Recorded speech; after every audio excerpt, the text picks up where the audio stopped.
আজকের আমাদের এই বিক্ষোভ প্রতিবাদ সমাবেশ আমরা প্রশাসনের চেয়ারম্যান সাহেব প্ল্যানিং কমিশনের মিটিংয়ে আছে, উনি কিছুক্ষণ পরে আসবে। আমরা সদস্য প্রশাসন সাহেবের সাথে দেখা করে সার্বিক পরিস্থিতি নিয়ে আলোচনা করেছি। এখানে আমাদের সভাপতি এখন এখানকার সমাবেশের সমাপ্তি ঘোষণা করবেন।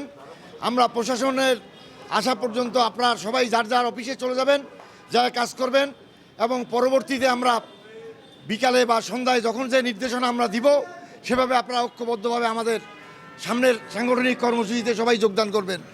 আমাদের মুস্তাফিজ ভাই আপনারা এটা জানেন, সে দেশনেত্রী বেগম খালেদা জিয়ার দেহরক্ষী টিমের অত্যন্ত গুরুত্বপূর্ণ মেম্বার, এবং পানি বিদ্যুৎ ভাই ভাই, দেশে কোনো সমস্যা নাই।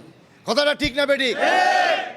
মুস্তাফিজ ভাই পানি উন্নয়ন বোর্ড ইউনিয়নের সাধারণ সম্পাদক ছিলেন কাসিম ভাইয়ের পরে, এবং আমরা একসাথে 40-42 বছর একসাথে কাজ করতেছি আমরা পারস্পরিকভাবে সহযোগিতার মধ্যে দিয়ে। উনি শ্রমিক দলের অত্যন্ত গুরুত্বপূর্ণ নেতা বাংলাদেশে।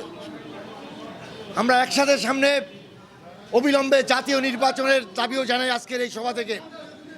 বাংলাদেশ জাতীয়তাবাদী দলকে বিভিন্নভাবে হয়রানির চেষ্টা চলছে, আমরা এটারও তীব্র নিন্দা জানাই এবং অবিলম্বে জাতীয় নির্বাচনের জন্য দাবি জানাই এই সভা থেকে।